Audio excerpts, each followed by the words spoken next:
Llegamos a un capítulo más, hermanos, del libro que estamos estudiando, el libro del apóstol Pablo a los Corintios. Y ya hemos visto cómo la iglesia de Corinto, como la iglesia del Señor, vive en el mundo. Recordemos al Señor Jesucristo en San Juan 17, en oración al Padre, decir: no te ruego que los quites del mundo, sino que los guardes del mal. Entonces, nuestro Señor Jesucristo no nos ha pedido que huyamos del mundo, que salgamos del mundo y que nos vayamos a vivir a una colonia lejana, aunque ha habido algunos intentos, ¿no?, de establecer colonias donde solo sean de cristianos.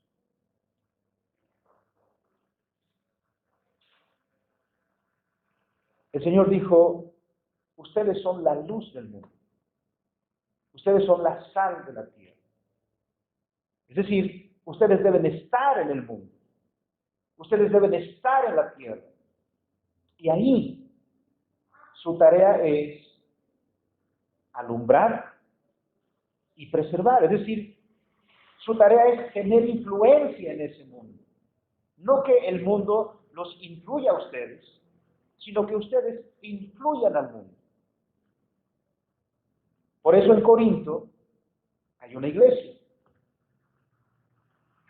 En Corinto están aquellos que han sido traídos de la luz, de las tinieblas, del pecado, a la luz admirable de la verdad del Evangelio de nuestro Señor Jesucristo. Y eso implica un nuevo estilo de vida.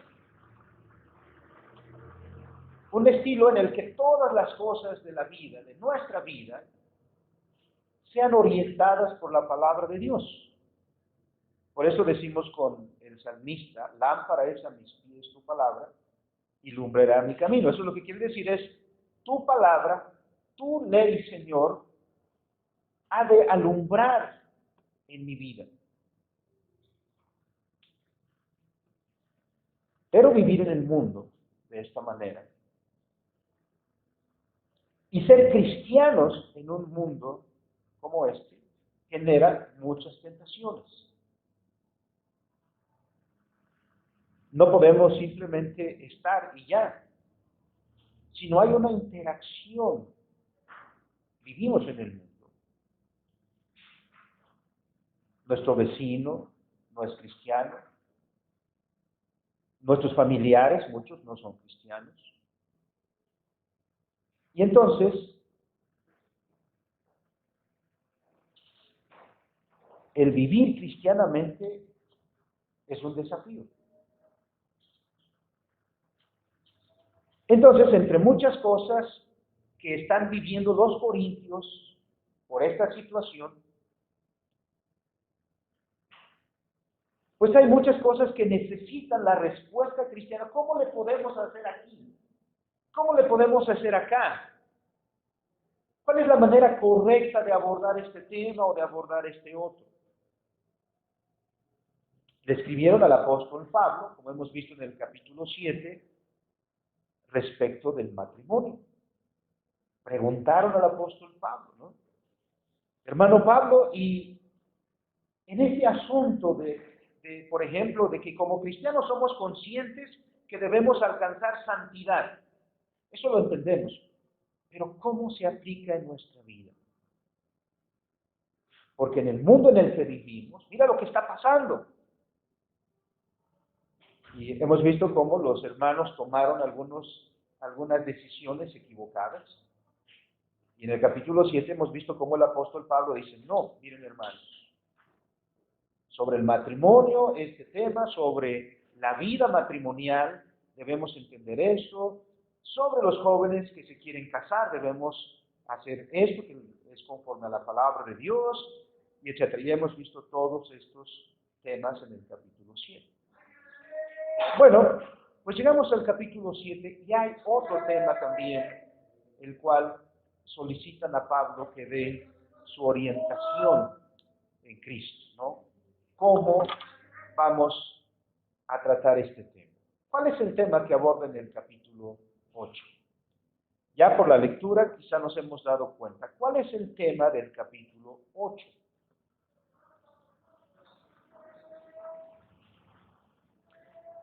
Los alimentos, y particularmente los alimentos sacrificados a los ídolos, ¿no? En la comunidad cristiana, no todos somos del mismo conocimiento. Somos diferentes todos.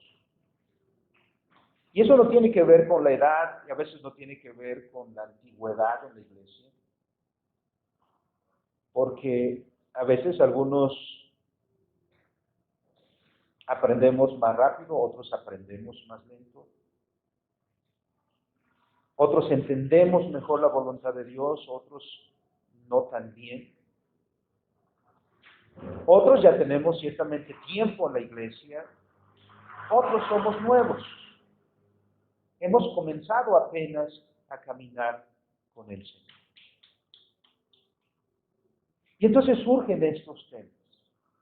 Y como este tema puede haber muchos otros. Ustedes podrían, hermanos, poner un tema sobre la mesa, ¿no? Pastor, yo quisiera saber, como cristianos, cómo debemos tratar este asunto, ¿no?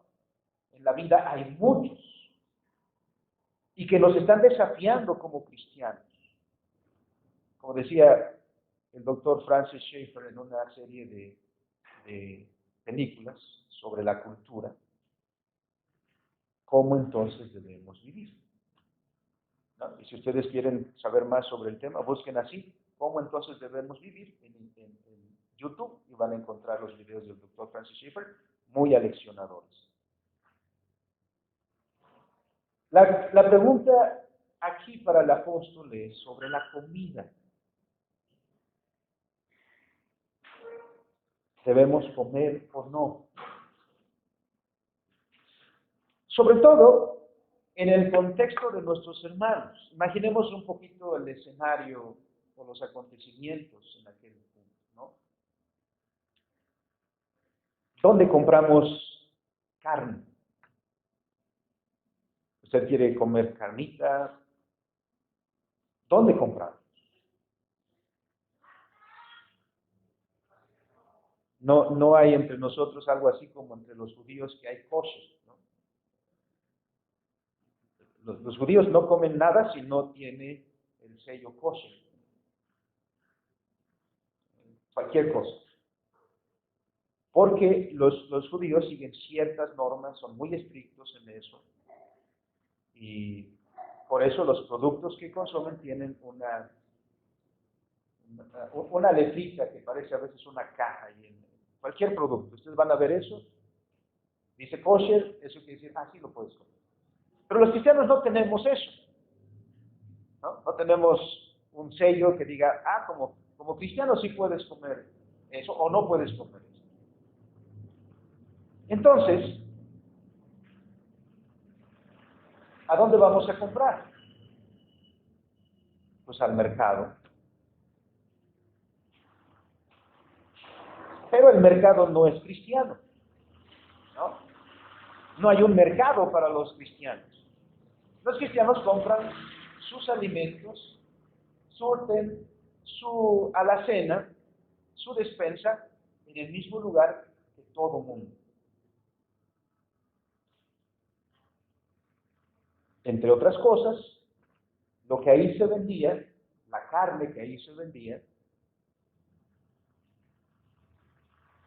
previamente el animalito había sido sacrificado a los ídolos. Un sacrificio pagano, van y sacrifican al animalito, pero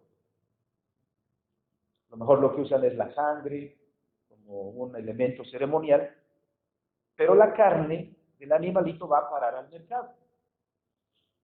Y todo el mundo sabe, porque los cristianos, antes de ser cristianos, también andaban en esas prácticas, ¿no? Y entonces saben de dónde viene esa carne. Y ahora el cristiano tiene una pregunta. Yo sé que esa carne que venden ahí es sacrificada a los ídolos. Como cristiano, ¿puedo comer o no comer? ¿Puedo comprar o no debo comprar? ¿Qué debo hacer? Y eso es una pregunta. El cristiano fiel, el cristiano comprometido, hace ese tipo de preguntas. ¿Debo? ¿Es correcto? ¿No es correcto? ¿No debo? Un cristiano comprometido se hace ese tipo de preguntas sobre muchas cosas en la vida, no simplemente las hace. Bueno, algunos cristianos, algunos hermanos en la iglesia, habiendo sido instruidos en la palabra de Dios por Apolos, por el apóstol Pablo, pues habían llegado a tener conocimiento.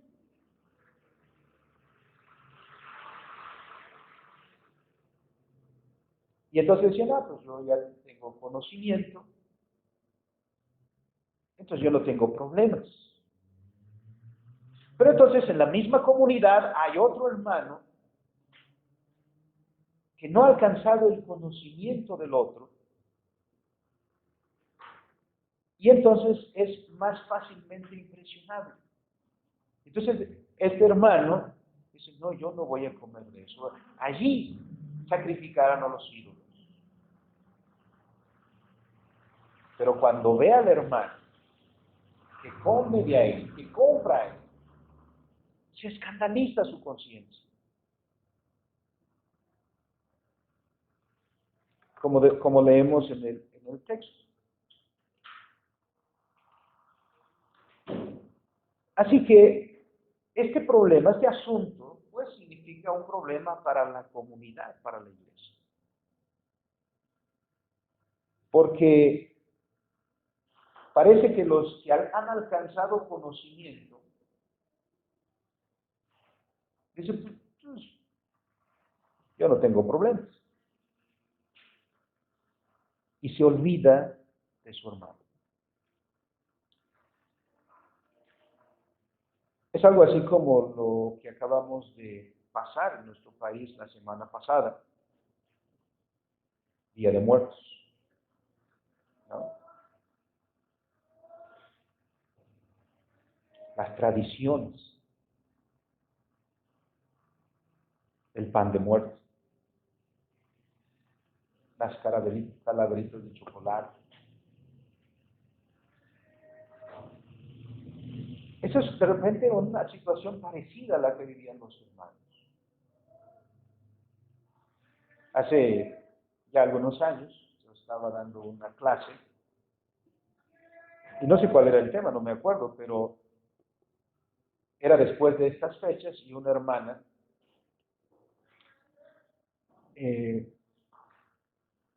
su vecina puso una ofrenda a los muertos por estas fechas.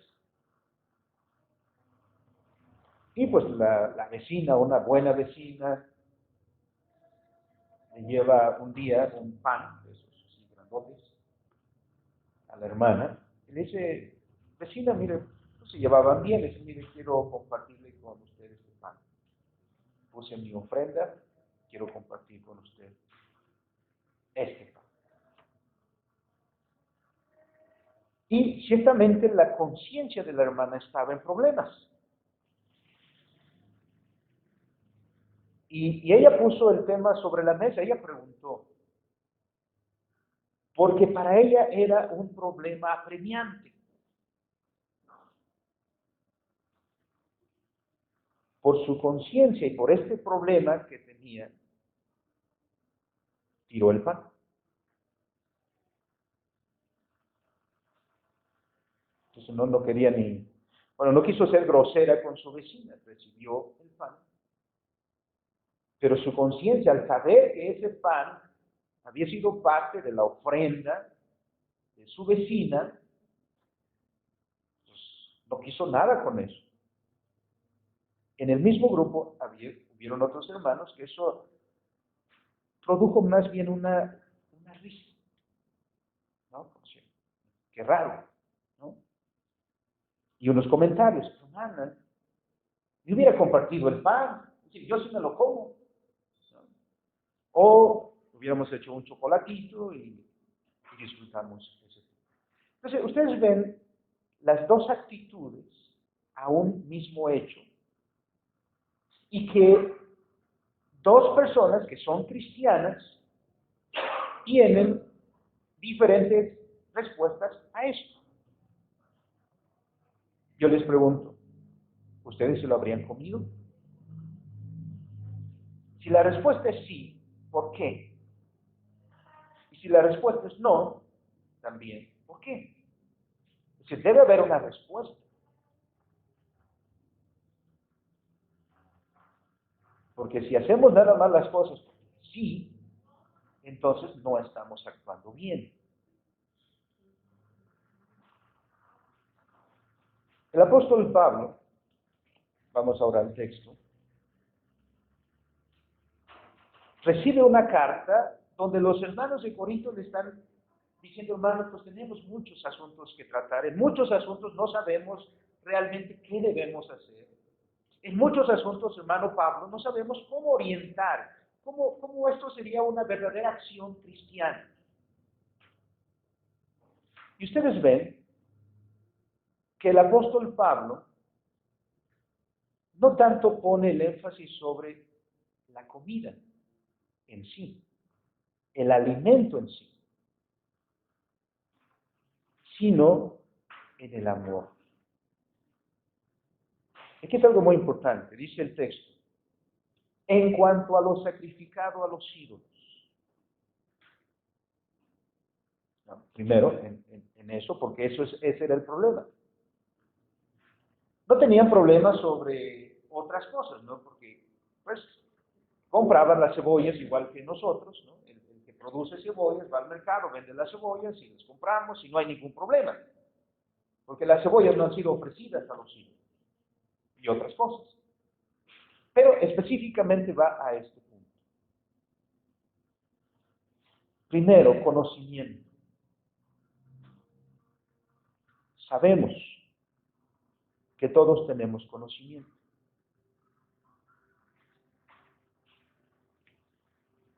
Los cristianos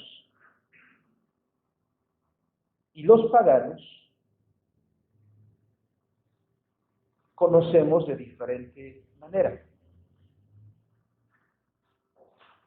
Primero, los paganos y nosotros, para orientar nuestra vida y para decidir sobre todas las cuestiones en nuestra vida, necesitamos tener ciertos parámetros, responder a ciertas preguntas,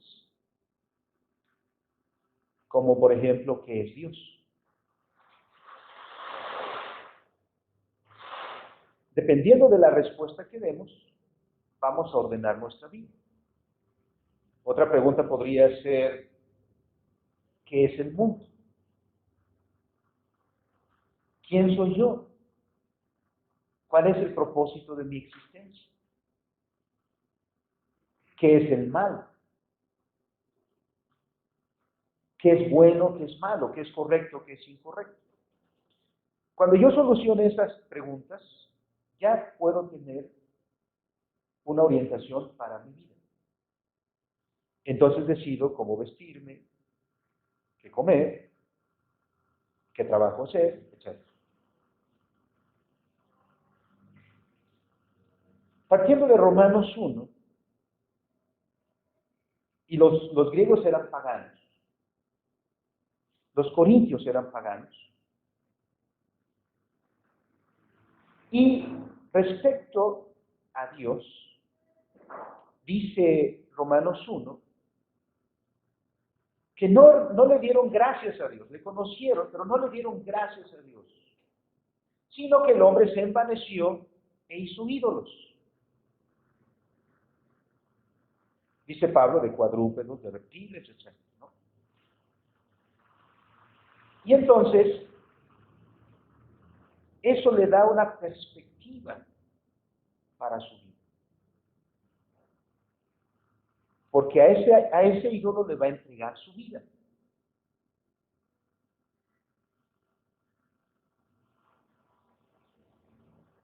Y la gente pagana se vuelve por eso supersticiosa, ¿no? Hay muchas supersticiones entre los paganos. Que si el mal de ojo, que si... ¿Qué más? De hechiza, que si lo están embrujando, que si un trabajito por aquí. Eso es paganismo. Y la gente que cree en esas cosas es fanática de esas cosas, ¿no? Y así vive su vida, porque así está viendo las cosas. Ese es el conocimiento que tiene. Nosotros diríamos que su mente está envanecida y su corazón está entenebrecido y por eso adora lo que no es verdadero Dios. Pero para ellos es muy importante. Dios nos ha salvado de ahí. Y nos ha enseñado que solo hay un Dios. Y que el sol, a quien adoraban los egipcios o los persas, y la luna, y la lluvia, y cualquier cosa de la creación, no es nada, no es Dios. Entonces tenemos otra manera de ver las cosas.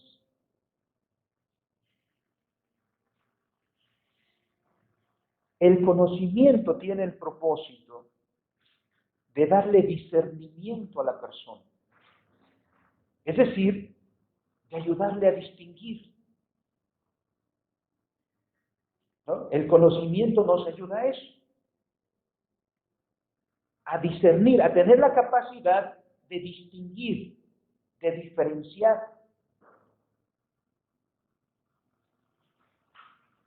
Y entonces, el conocimiento que nos da la palabra de Dios, al decirnos que solo hay un Dios que hizo todas las cosas en el cielo y en la tierra, que hay un Dios que preserva, que cuida, que dirige todas las cosas, que no hay que las hojas de los árboles no se mueven si no es por la voluntad de Dios, etc.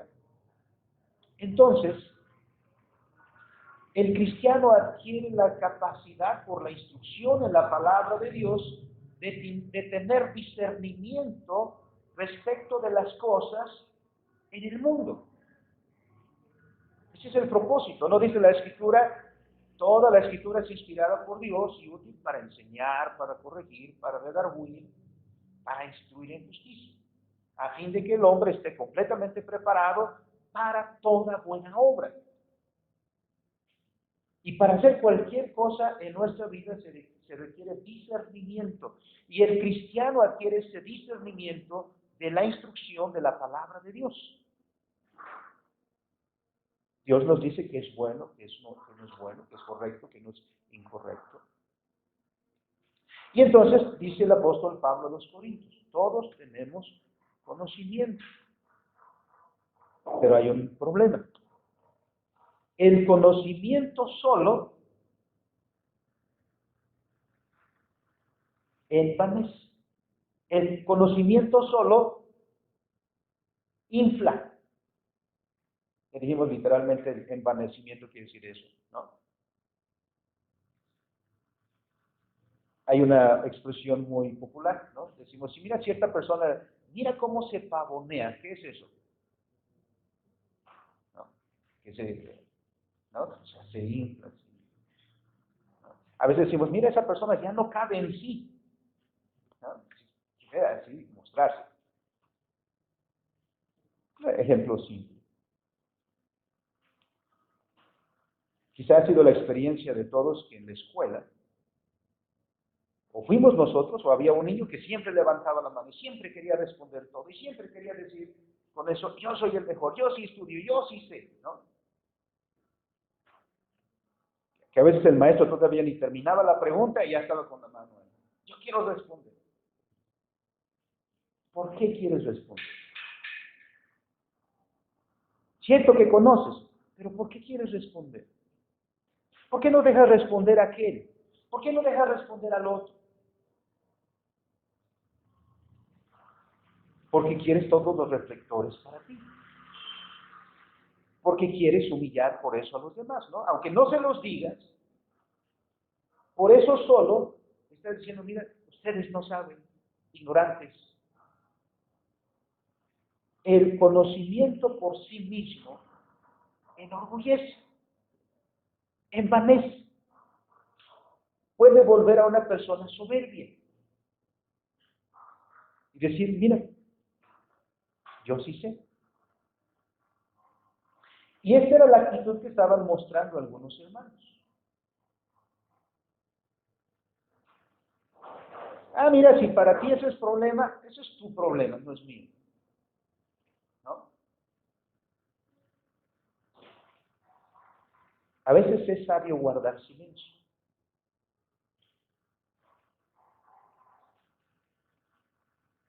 Tú puedes tener la respuesta, quizá. Tú sabes la respuesta. Pero deja que responda, ¿no?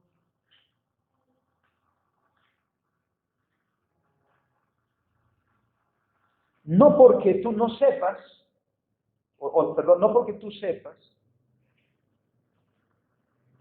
estás obligado siempre a responder.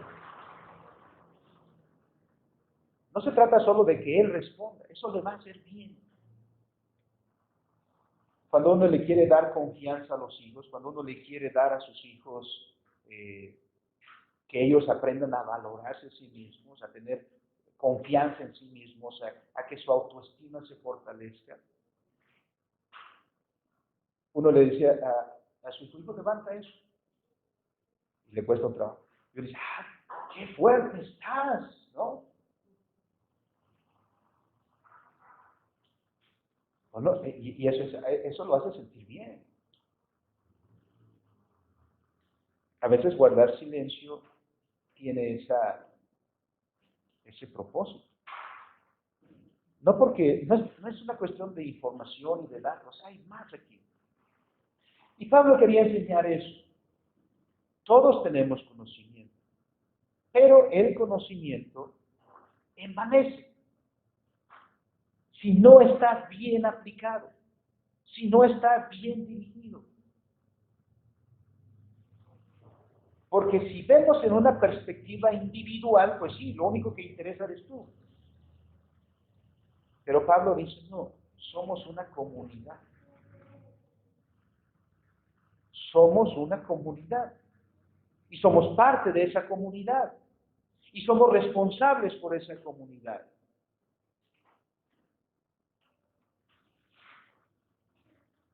Porque, dice el versículo 2, si alguno se imagina que sabe algo, pero no sabe dirigir ese conocimiento, mire lo que dice.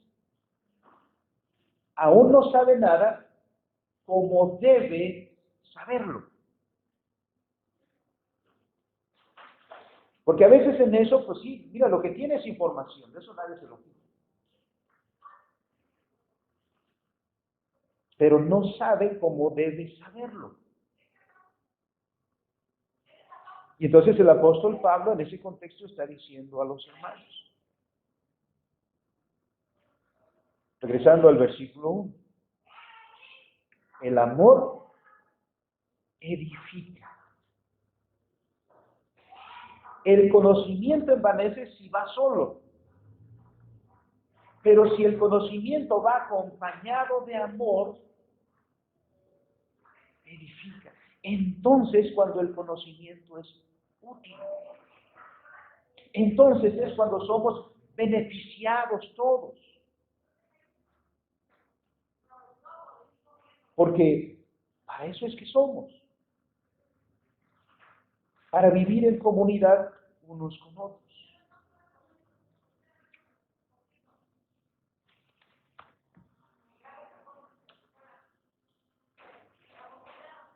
el que conoce, como hemos dicho ahí,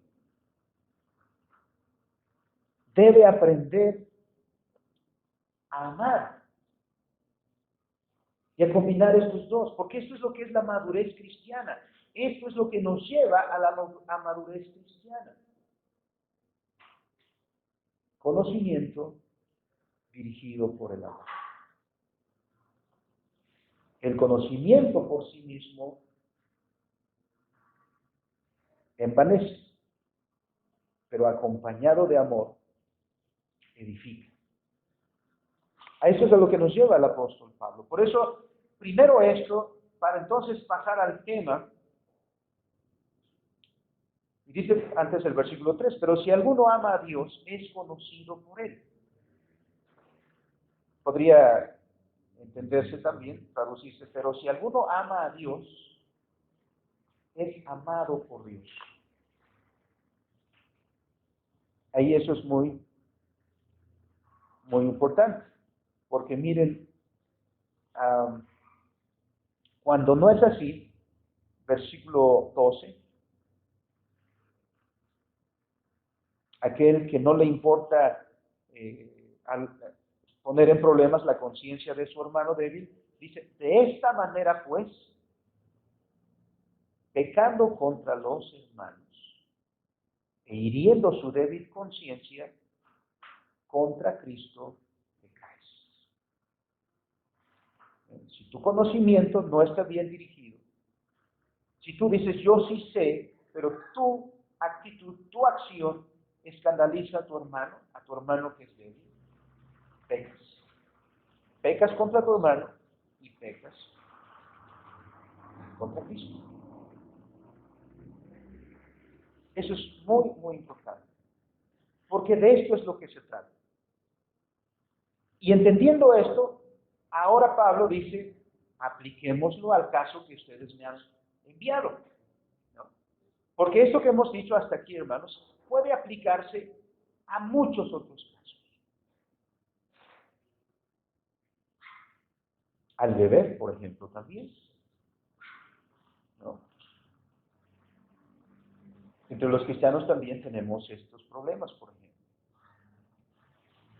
¿Es bueno tomar un vasito de vino con los alimentos o no? Este es un tema polémico entre los cristianos. Hay cristianos que dicen, sí, no hay ningún problema. Yo sí lo hago. Hay otros, no, que se escandalizan por eso. El solo escuchar de eso, dicen, no, un cristiano no debe hacer nada de eso, ¿no? Ustedes ven cómo escandaliza. ¿Cómo solucionamos ese problema?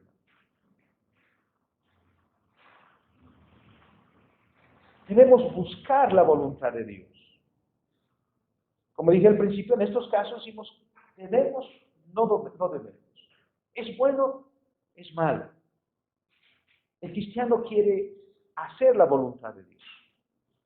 Por eso entonces en el versículo 4 dice, ahora desde que hemos dicho esto, entonces vayamos a la comida, a las viandas. Acerca pues de las viandas que se sacrifican a los ídolos, aplicamos el conocimiento. ¿Qué nos enseña Dios? ¿Qué nos enseña las Escrituras? Un ídolo, ¿qué es? Nada. Una ocasión, una hermana muy angustiada me decía que pues había una persona que había tenido una diferencia con ella y esta persona pues una persona incrédula, queriendo así como espantar y amenazar, dice, vas a ver, ¿no? Se fue enojada y luego ve en la puerta de su casa cosas raras, ¿no? Pues si uno sale de su casa y se encuentra ahí unas velas, ¿no? Sale de su casa y ve un ramo de flores y sal y cosas así, uno dice, ¿qué está pasando? ¿No? Entonces, mi hermana decía angustiada, estas personas, miren lo que están haciendo, ¿no? Y temerosa. Decía hermana, ellos creen eso. Ese es su conocimiento que tiene. Pero las Escrituras dicen que un ídolo es nada. Así que incluso si alguien me dice o me maldice y me dice en el nombre de la Virgen, todo está bien. En nombre de San Judas, todo está bien. ¿No? Nada es.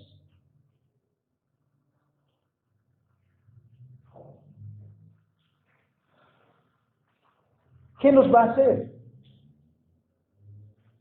El que hace es Dios.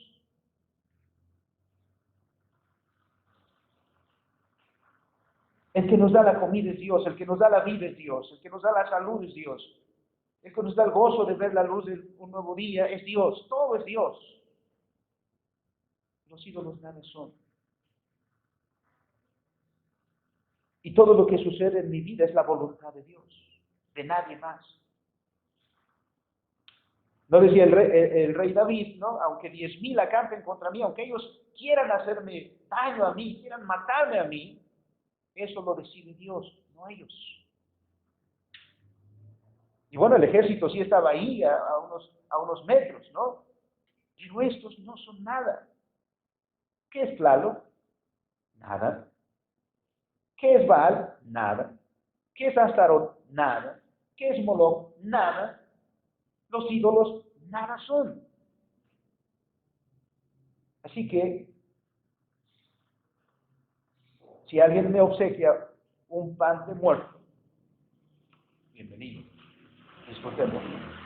Porque dice, tenemos conocimiento, los ídolos nada son. Y dice, un ídolo nada es en el mundo y que no hay más que un Dios. Eso es lo que conocemos, que no hay más que un Dios. ¿No? Una vez me preguntaron, pastor, ¿y usted qué signo es?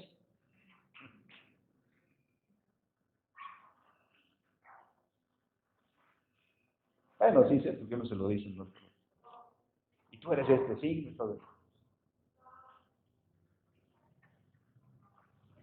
Las estrellas no tienen potestad sobre mí. Y que este es mi día de suerte, y mi número de suerte, y mi color de este día, para las buenas vibras. Nada de eso. Solo hay un Dios. Ese es el conocimiento cristiano. Y el que alcanza madurez cristiana, entonces alcanza a discernir esto. Que no hay más que un Dios. Y todos aquellos, por el versículo que sigue, todos aquellos dioses, ídolos, que la gente pagana tiene, son nada. Dice el texto, pues aunque hay algunos que se llamen dioses, y ahí la lista es muy grande, ya sea en el cielo o en la tierra, como hay muchos dioses y muchos señores, es decir, se está refiriendo a lo que la gente tiene, ¿no? Toda esa lista que la gente tiene. Para nosotros, dice el apóstol Pablo, para nosotros, para nuestra manera de ver el mundo, para nuestra manera de orientar nuestra vida, para nuestra manera de discernir las cosas, solo hay un Dios, el Padre, del cual proceden todas las cosas. ¿No? Es a Dios a quien debemos darle gracias por la cosecha. A nadie más. Es a Dios a quien debemos darle gracias por el alimento que está en nuestra mesa. Es a Dios a quien debemos darle gracias por todo. No hay otro origen para todas las cosas. Todas las cosas proceden de Él y nosotros para Él. Solo hay un Señor, Jesucristo, por medio del cual son todas las cosas y nosotros por medio de Él. Miren, estas palabras nos dan, hermanos, lo que llamamos una cosmovisión, una manera de ver el mundo. Por eso los cristianos ni creemos en la suerte, ni en el azar, ni en nada de eso. Todo viene de Dios. Y dice Pablo, Este es el conocimiento que deben tener.